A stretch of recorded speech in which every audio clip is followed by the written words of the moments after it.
So the big question is this: how do most agents who struggle to get the information that most successful agents hoard to themselves grow and prosper without this information? That's the big question, and this video cast is the answer. Welcome to Real Estate Rockstars. I'm your host, Pat Hyben. All right, Rockstars, I got a great returning guest. Yes, a solid agent with a solid team that is getting 50% growth rate year after year in Huntsville, Alabama. Very popular episode when he came on last, 481, which means it was probably close to 2 years ago. His last podcast was how to achieve an 800% gross profit. How to achieve 800% profit growth, I should say. Just because he does this year after year with different things and always on the cutting edge. Anyways, we're lucky to have him back here, and I'm excited to jump into this show. So without further ado, Matt Curtis, welcome back to Real Estate Rockstars.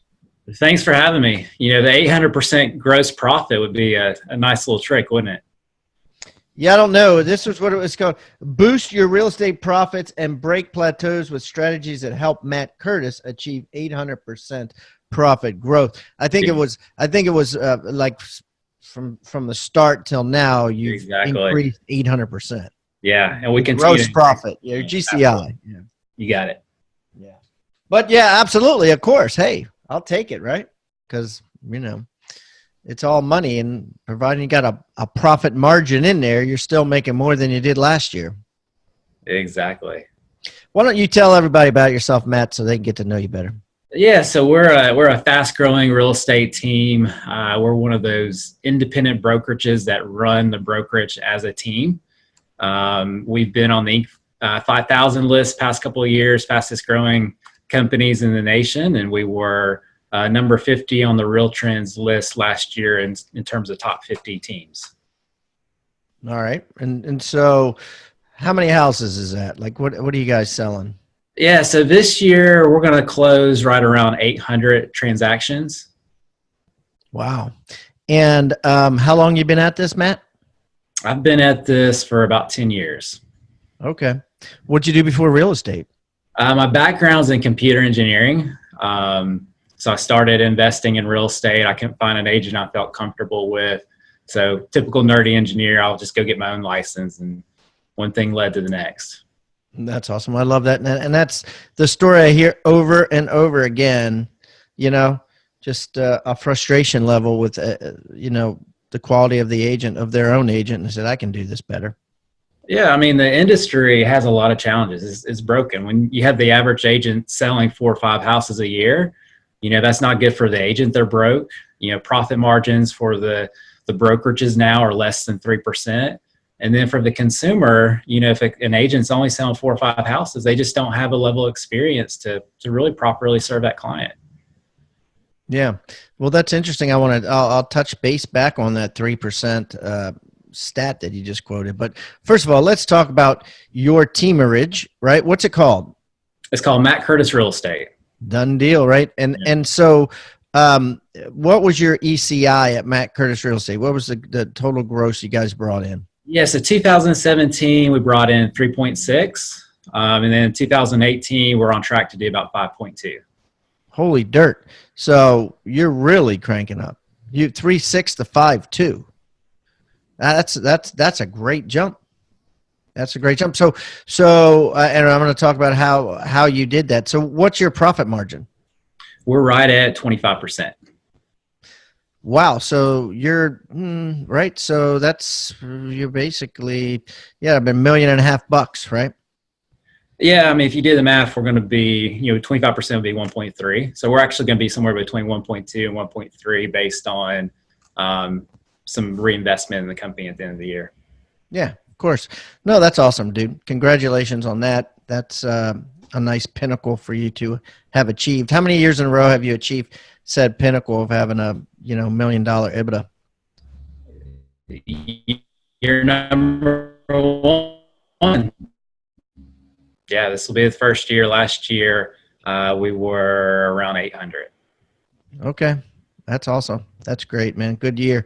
All right. So, so let's talk about this, right? So first of all, tell me how your team is set up, like admin, buyer agents, listing agents, blah, blah, blah.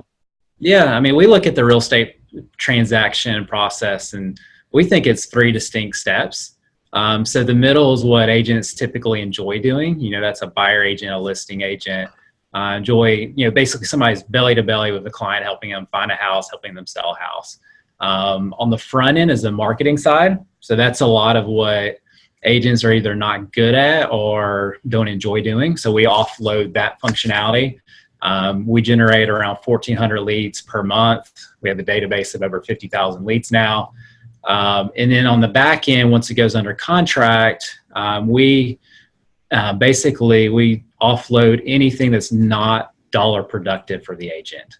So contract to close, we have closing schedulers that schedule, the home warranty, the closing, the inspection. We have closing coordinators are licensed that negotiate requests for repairs, that attend the closing, and then any and every other step in between. If you're a listing agent, your job is to meet with the client, follow up with them weekly, negotiate contracts, and then everything else is handled. We have a listing team that schedules the photography. We've got an in-house photographer. They put everything in Zillow, the MLS, and then we have a runner that puts out open house signs, puts out lock boxes, you name it. Yeah. And then, so tell me about your agents. Do they work both buyers and sellers, and what are their commission splits? Typically, we start our agents out as a buyer's agent because it's easier as you first get in the business to earn buyer agent business. After a year or so, after you've had a certain transaction level, it's easier to become a listing agent and do more volume, but you've got to know your numbers. So we do split it up. We do have a couple of agents that are hybrid, but for the most part, 95% of our agents either do one or the other. Okay. And then in terms of splits go, on the buyer agent side, it's between 40 to 50. It's based on the previous quarter's production. And then listing side, it's 30%. If you do the math, our average commission rate's like 36% each month. Okay. On average, when you merge them together. Yeah, exactly. Cost of goods sold is 36%. And you know what, that kind of makes sense as how you can have such a decent profit margin, because 25% is a decent profit margin when you're talking $5 million. It's all, I think it really, really does. If you think about this, boils to your cost of goods sold. You get it around 36%. That's essentially giving you another 40%, right? That you could spend money on, which is easy to do, right? Especially if you're trying to build and grow, and like you have. Right. And it's money that if you're really going to be an agent, you're going to have to spend regardless. You're going to have to spend on marketing. You're going to have to spend on admin support. So that's the value of the team. We're able to pull all those resources together and give our agents an unfair competitive advantage. Because, we spend more money on radio or billboard advertising than, top agents will earn an entire year. And so that just generates so much more recognition and leads for those agents. Mm-hmm. Right. So talk to me about what specifically you put in place to take your GCI this year from 3.6 to 5.4. At this point, there's certain levels of incremental scale that, are just easy growth. And then there's other areas that you hit plateaus and it gets harder. So we're still in that easy growth mode where it's just dialing up what we're currently doing, adding more billboards, adding more radio messages, adding more PPC campaigns, and most importantly, recruiting and training agents. So you're just plowing more money into the same things that you've done in the past. Nothing like new and and proprietary, right? It's just we're always doing new things, but those are the things that have moved the dial or the knob the most. Probably one of the most exciting things that we're working on right now. You've heard about the whole iBuyer deal that's happening nationwide. yes. So we decided to get into the game and be the first real estate company in Alabama to have an instant offer program. Okay, so like explain this like a third grader can understand, since everybody listening might not recognize the term iBuyer. Yeah, so basically, there's selling a house can be a hassle. You don't want to have to deal with showings. You may be about to face foreclosure. So for example, we had a lady yesterday that house was going to be foreclosed on next week. We bought her house. And so with us, you have 3 different options. We can list it traditionally and try to maximize the dollar of the house. We can combine an in-between strategy where we do that, or we offer a guarantee at the end. You don't sell it within 90 days, we buy it. Or we can just go ahead and eliminate all the hassle up front and just buy the house from you. Don't have to worry about showings. You have to worry about painting or making repairs. We handle all the details. So, it's the whole idea of buy your house now for cash. And it's the whole idea of you don't have to put it on the market. You don't have to do an open house. You don't have to stage it. You don't have to go through all of these processes. And in return for that, you're not going to get what you would on the open market. You're not going to get what you may get in an auction type atmosphere, because this is an auction of one. Me, Matt, is going to buy this, right, for X price. Right. And this is more popular now than it ever has been before in history, because, which is interesting, and I want to get your take on this, Matt, because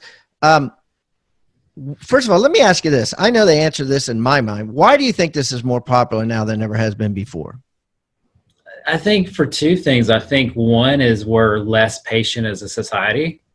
We want things now and instantaneously. We want to be able to press a button and things, magic happens. The second is I think we're busier than we used to be.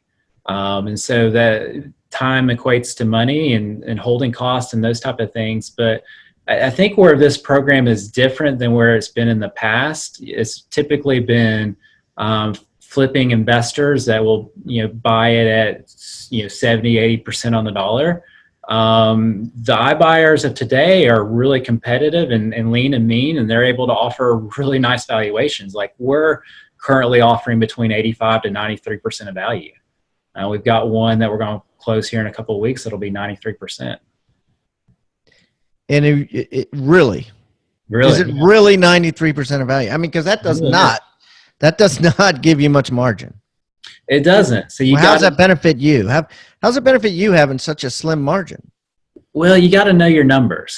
So Zillow is getting in this game, as you know, and they're making $2,000 per house on their level. It's a game of scale, but really it's not even about the profit and loss on the individual house. The trick is you don't want to lose money.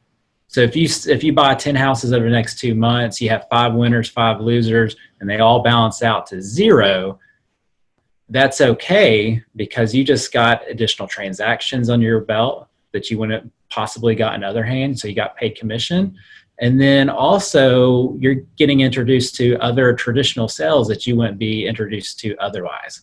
That's the whole reason Zillow is getting into the game, is it's going to generate more seller leads for them.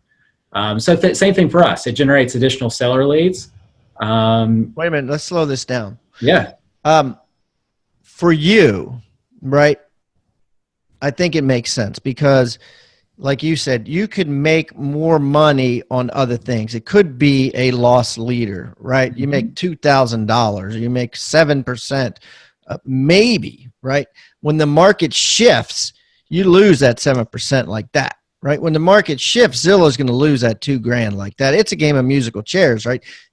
Slowly but surely, chairs are going to get pulled out, and the kids at the party that don't have a place to sit down are the little guys that have 3 or 4 flips that they're doing, right? One by one. ones that don't get out of the game or are not fast enough to sit down on a chair. Let me know if I'm not making sense with this logic. Yeah. You know, there's going to be some heartbreak in this game. But I think it's smart for you because you have other things you could sell them. Like you say, you could get listings from it. You're going to list the property. If an investor buys it, you're going to make a commission. You know, you could double end it. You could have a past client once somebody buys it. You know, it creates inventory for you and your team.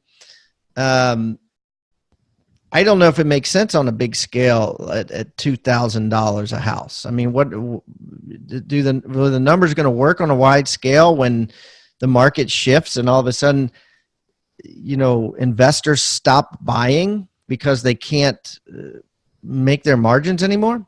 Yeah, I mean that's the risk scenario that Zillow and you know, those other OfferPad and those type of companies have to figure out. But I think long term too, though, as you shift to a buyer's market, some of those percentages are going to be more favorable for the instant offer buyer as well. So you're going to be able to make up some of your margins by offering less in a more buyer friendly market. So I think it'll all equal out. The challenge is obviously you don't want to get ahead of yourself. We're big Dave Ramsey followers. We're very conservative with our cash. And so you don't want to ever get overexpose yourself where you have too much risk on the line. Amazing read for agents who want to blow their business up. 6 Steps to 7 Figures was an amazing read. Pat breaks it down into simple, actionable steps that if taken will almost guarantee 7-figure success in the real estate sales business. Couldn't recommend this enough. Wow. Thank you for the awesome Amazon review, Garo215. Now, do you want to get your hands on this book for free and blow your business up? Here's how. Go to free6stepsbook.com. That's free, S-I-X, stepsbook.com right now. Or simply text the word PAT to 444-999. That's text PAT to 444-999 and I'll send you a free book.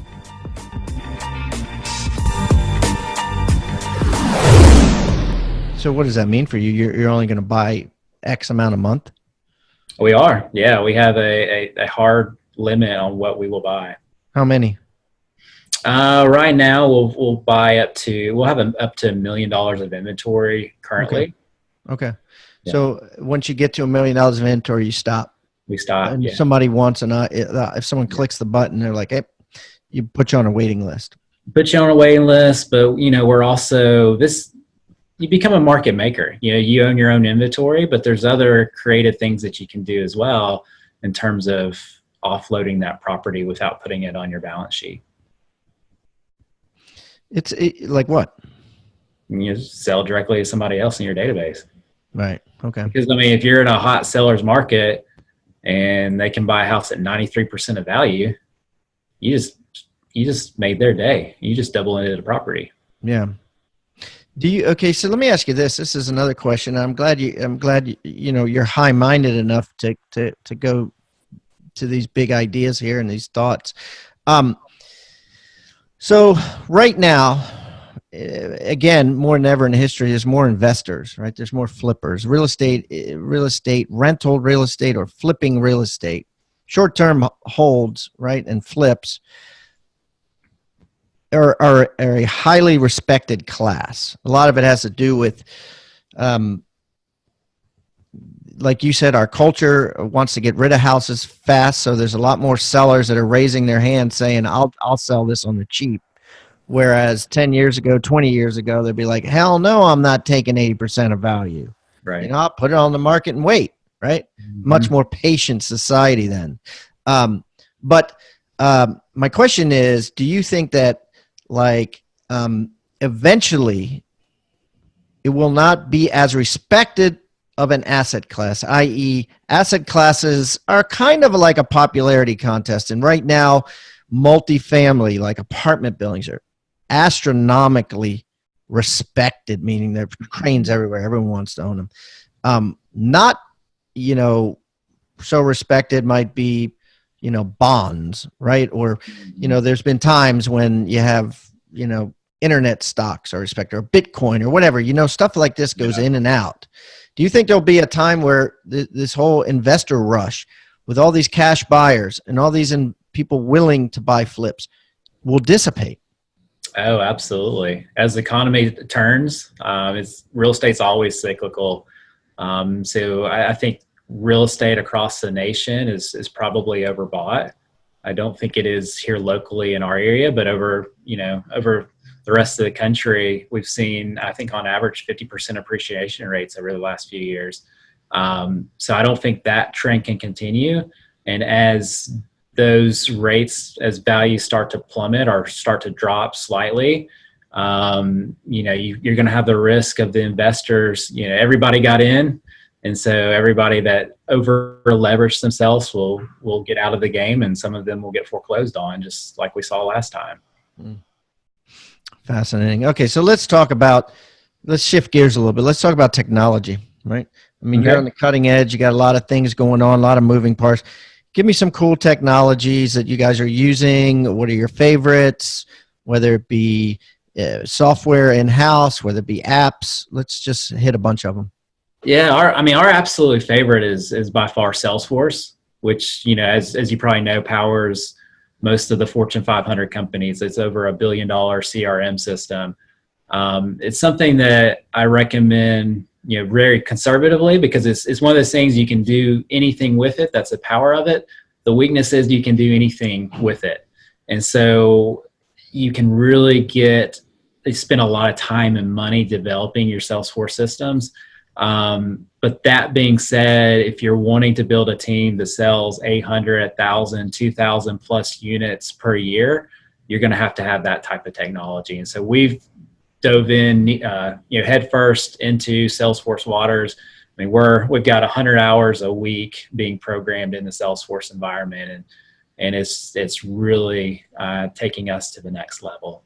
Okay, so what does that mean? 100 hours a week being programmed? Yes, so we've got programmers creating custom analytics and reports and dashboards for our agents to make them more efficient. So basically, if you're a buyer agent on my team, you log into a dashboard and it shows you everybody that you have a task open with, somebody that's been on our website the last couple of days that you're working, anybody you've gone on an appointment with and haven't converted yet, shows you all your conversion numbers in terms of how many calls it takes to make an appointment and how many appointments it takes to make a contract and those type of things. And so tell me about why you chose to do this when there's a plethora of other CRMs that real estate agents can use, including some. I think the last show you were using Commissions Inc. and Boomtown and right. So tell me about this.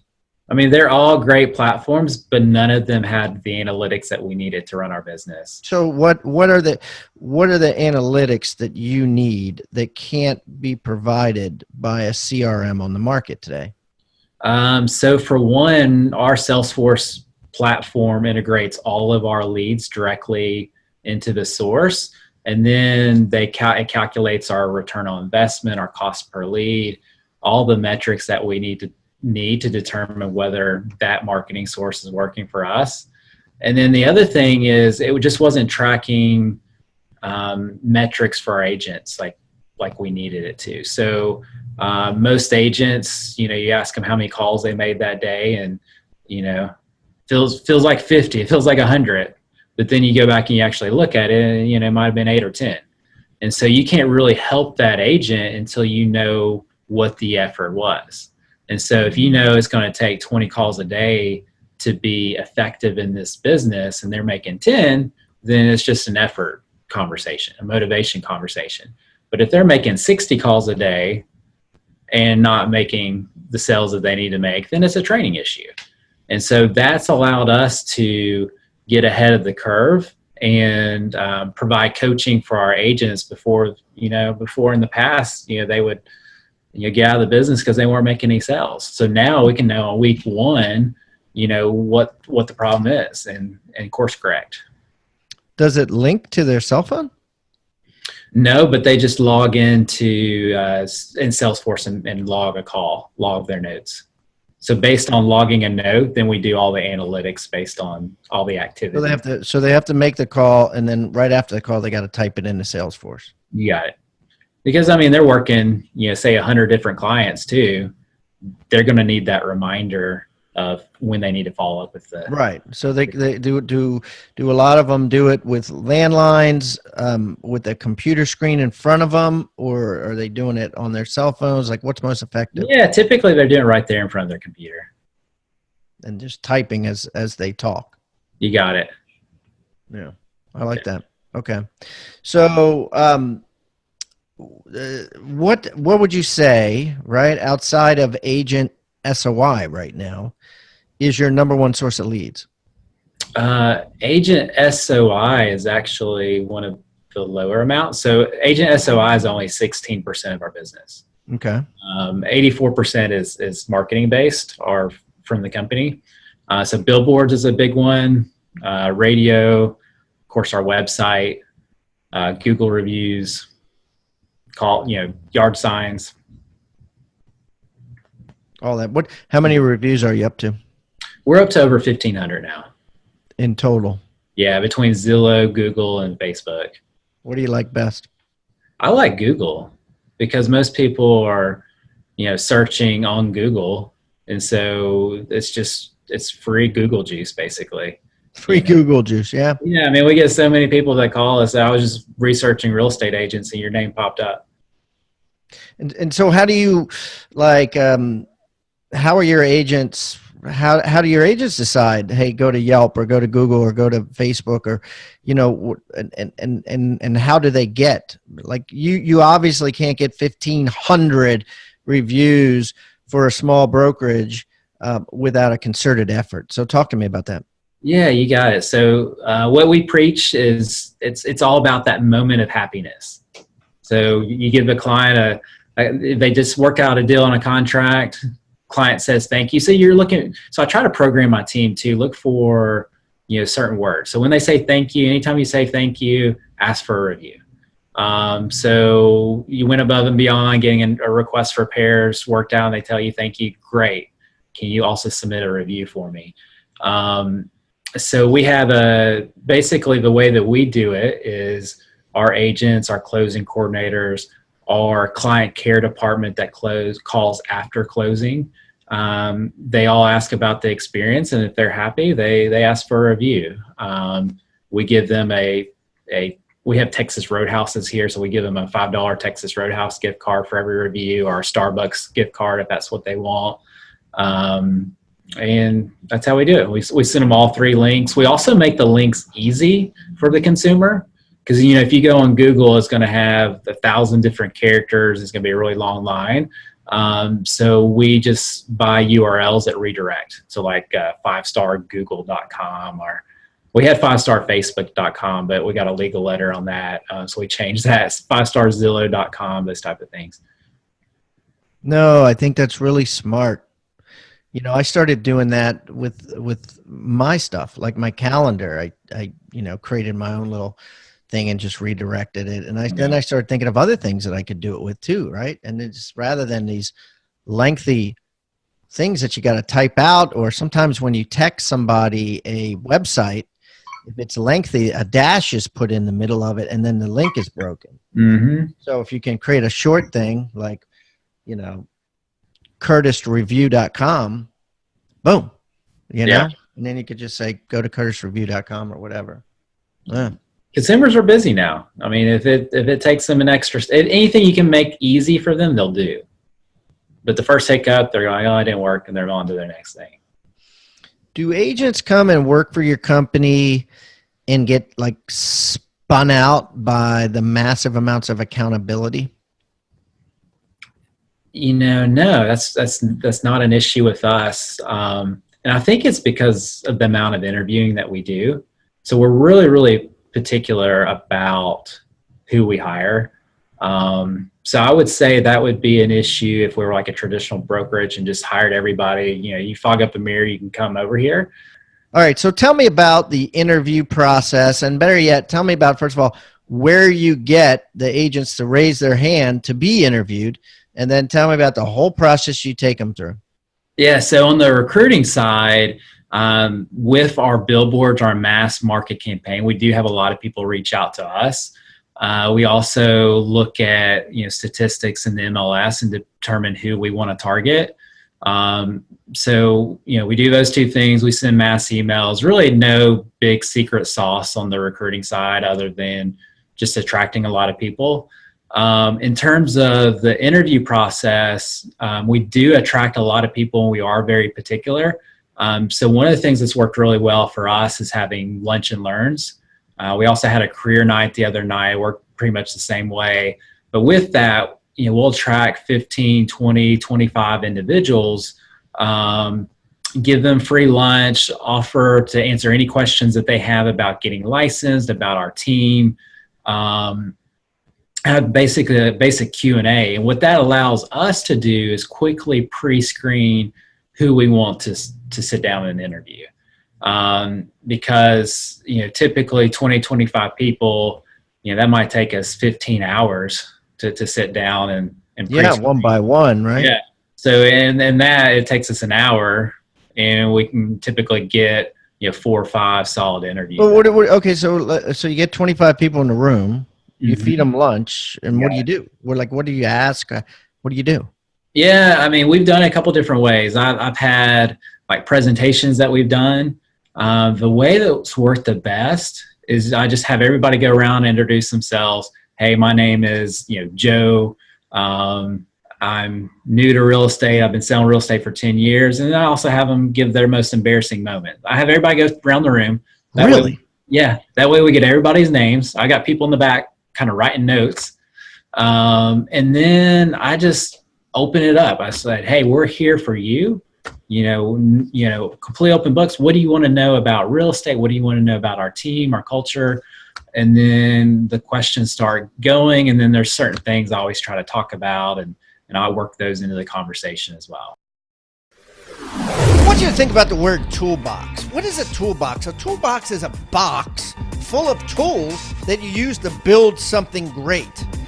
At Real Estate Rockstars, we've created our own free toolbox. So everybody that comes on the show as a guest brings a tool with them, and we plow them all into this toolbox, and we give it away for our viewing audience to basically use as they wish. Everything we put in there is an actionable item that can be downloaded, can be printed, can be used immediately. And we got things like scripts and dialogues, checklists for teams, checklists to keep agents accountable, referral forms that are filled out at settlement to get referrals by your buyers and sellers. Everything you could think of that you could use on a regular basis about real estate is included in this toolbox, and it's helping agents worldwide sell more houses and make their jobs a lot easier and processes much more efficient. And the thing is, it's absolutely free. All you got to do is go to hibandigital.com/toolbox or text the word toolbox to 444-999. That's toolbox 444-999. Do it now. What's with the most embarrassing moment? I mean, is that embarrassing moment in real estate? I mean, because some people's embarrassing moment could be like pretty freaking something you don't want to say. Yeah, it just, it brings out their personality. Yeah. Livens them up, right? Livens up. You got it. Yeah, you got it. And then what do you do with that? So you got all these embarrassing moments. You got all these people that says what their names is and how long they've been in the biz. What do you do with that? And then we just go through, we answer the questions.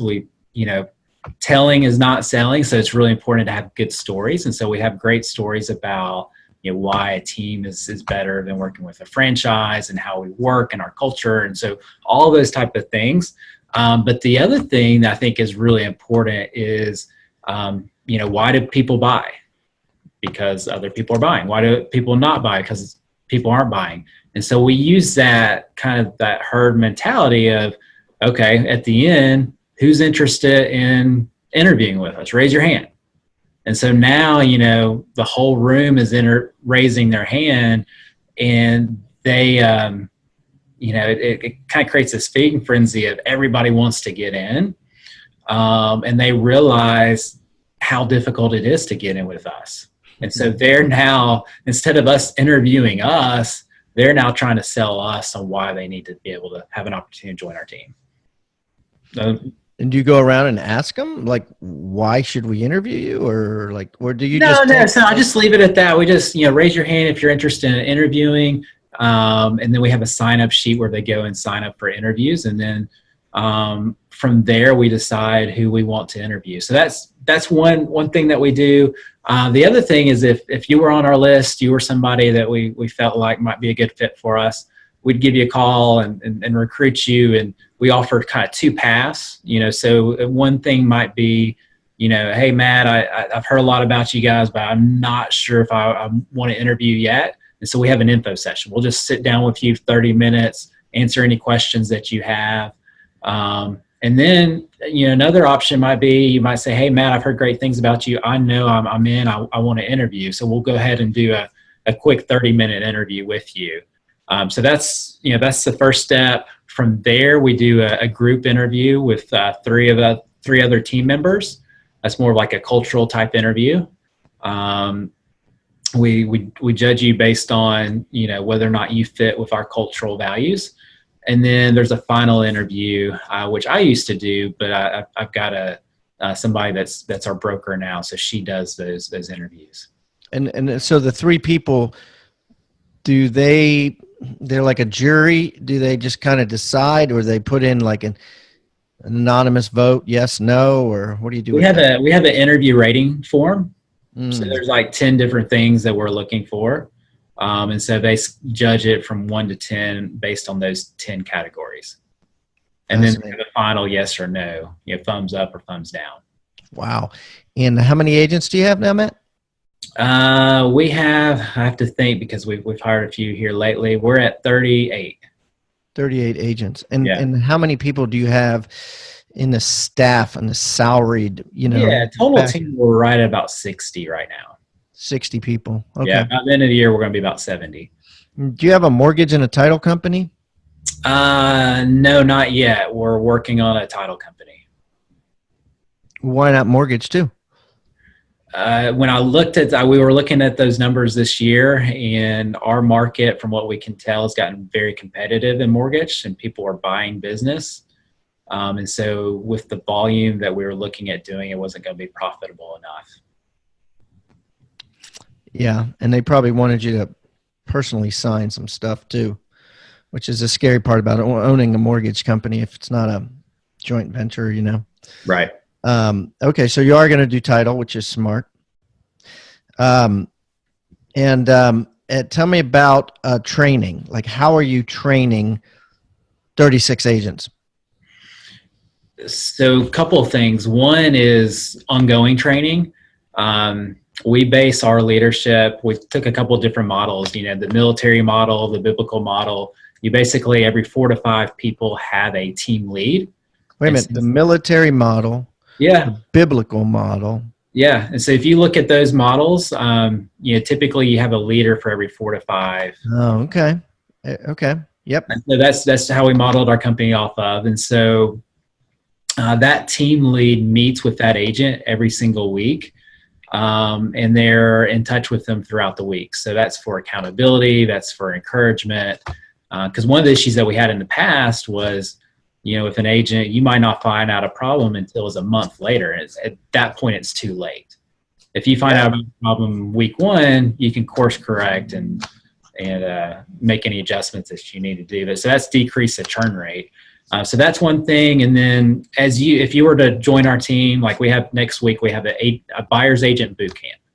So that's the first week that you're on the job. We've had agents that have been selling 5, 6, 7 years that have told us they've learned more about real estate in that week than they learned in that 5, 6, 7 years selling real estate. Okay. So I need to know what if I'm a buyer agent, right? And I'm new to your team, what can I expect from the buyer agent boot camp? Well, we're going to cover all aspects. We're going to cover, how we do business. our unique processes. We're going to cover how to prospect. We're going to cover how to, for the brand new agents, how to show houses, typical real estate type training. And then we're going to kind of take you from A to Z. We're going to give you so much information that it's going to be a little bit of an overload, but we're going to continue to enforce that information throughout the year. So we have the buyer agent boot camps. As you become a listing agent, we have a listing agent boot camp. And then we repeat these boot camps, listing agent boot camp. We have one for our team leads. We repeat those every quarterly. And then we also have training Thursday afternoons and Friday mornings. So based on the needs of the team, it could be, a new mortgage product. It could be something about new construction. It'd be how to close the deal. We've also rolled out a internet conversion training class. It's a 6-week course on how to, convert internet leads. That's been a huge success for us as well. Wow. I love that you redo them every quarter, right? That's kind of cool, right? And then you're constantly. Sometimes you don't necessarily need to be taught something new. You just need to be reminded. And then the person that's in charge, or lieutenant or whoever they are, they're in charge of the 3 cadets, let's say, what are they paid an override, or how do you incentivize them? You talking about the team lead position? Yeah, team lead. Yeah. So they get a flat bonus based on, just doing the right things of meeting with the agents and doing accountability and those type of things. Like a flat monthly stipend, regardless of how many houses that agent sells. You got it. And then we set goals for them each month for their team. And so there's a goal, stretch, and dream goal. And so there's bonuses based on the team's production for that month. So if you're a team lead and the 3 agents you have are killing it, you're massively incentivized, right? You got it. Yeah. And then there's probably some competitive nature to that too, right? Because if you've got 10 or so team leads, right, then you could put them up on the board in a little race, right? This team leads always. It's kind of like what's it called? The TV show, The Voice, right? Where they Adam Levine builds his team, and his team competes against Blake's team. You know? Yeah. So we have that friendly competition. We have leaderboards and TVs throughout the office where we're tracking, where we're at. But we also set goals as a team too, which I think is one of the big differences, and what helps make a great culture here is, we'll set a goal for the month. And then when we hit that goal, let's say it's 80 sales for this month, we'll all go celebrate. We'll go kayaking. We'll go to Six Flags. We'll have a food truck here at our office, you name it. And so it's our agents, our admin, our marketing, all working together and celebrating as we all win together. And who comes up with the goals? I mean, who comes up with the goals and who comes up with the prizes? The goals, me and our executive team lead come up with the goal, and then the prizes we put out to the team. It's for them. You guys want to do, and how often are you hitting said goals? About 70% of the time. Okay, that's fair. You almost don't want to hit it every time, right? Because then it's almost too easy. Mm-hmm. The alternative, the other thing that happens though too is if there's 2 or 3, if we get to 3 months in a row that we haven't hit it, morale starts to get down too. So we have to be careful on that side. That's happened a couple of times. Yeah, that happened to me. Right. That's the thing, right? Because they get so used to ringing the bell that a couple months in a row you don't ring the bell, and it's like, it's no fun anymore. You got it. Yeah. Right. Where meanwhile, everyone they know is working for a company that doesn't have parties and doesn't have thing, and they're not complaining. Right. But you spoiled them. We do, in a good way. So speaking of spoiling agents, or agents being spoiled, I wanted to wrap this up with this final question, which I haven't asked anybody else yet, but I'm going to start with you. What are you doing to prepare your agents, or to have them be prepared should the market slow down? I think it's all about expectations. We've got some great mentors over at T3, Stefan and Jack Miller and those guys. And they gave us some What's T3? T3 consulting group.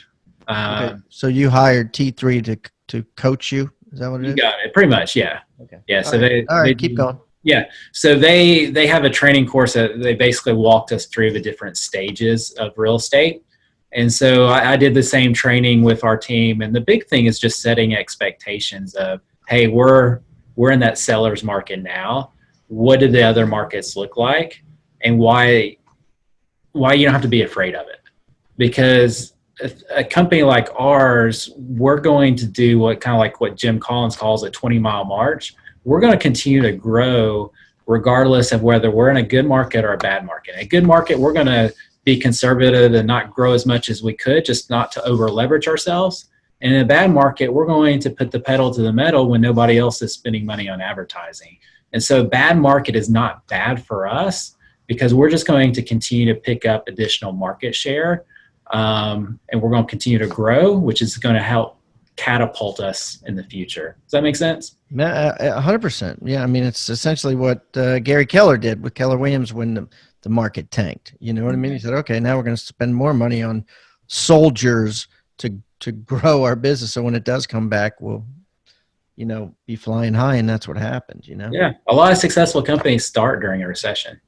Right. Very interesting. Well, Matt, this has been a blast. I really appreciate you taking the time to come back on here. Always love talking to you. Such a high level of conversation. I wish you the best of luck. Congratulations on your first year netting $1 million. I think that's the goal of most agents out there that build teams, at least.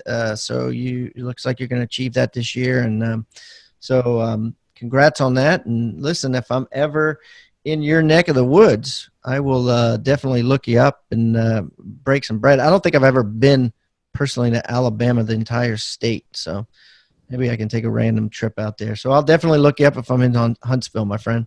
That sounds good. Come see us. Look forward to talking to you next time. Thanks, Pat. All right, man. Thank you so much for tuning in to Real Estate Rockstars.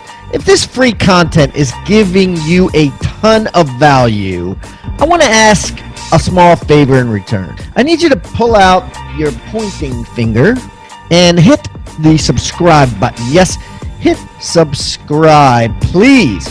The more subscribers that we get on Real Estate Rockstars, the better guests are attracted to the shows. We'll get more guests from the top companies, from the top teams, and even more celebrity guests like Robert Kiyosaki and Barbara Corcoran. Also, if you're not a member of our free Facebook group, go to Real Estate Rockstars Radio right on Facebook and join the conversation. I'm on there myself on FaceTime Lives, and we have a lot of communications and questions about the show, and I'd love to see you there. And it's free. People ask me all the time, where am I on social media? I'm real easy to find. Just type in my name. My IG is I am Pat Hyben. It is blowing up on Instagram, adding tons of subscribers, and I'm on there probably twice a day. So definitely follow me on Instagram, as well as everywhere else. Thanks again for listening, and keep rocking.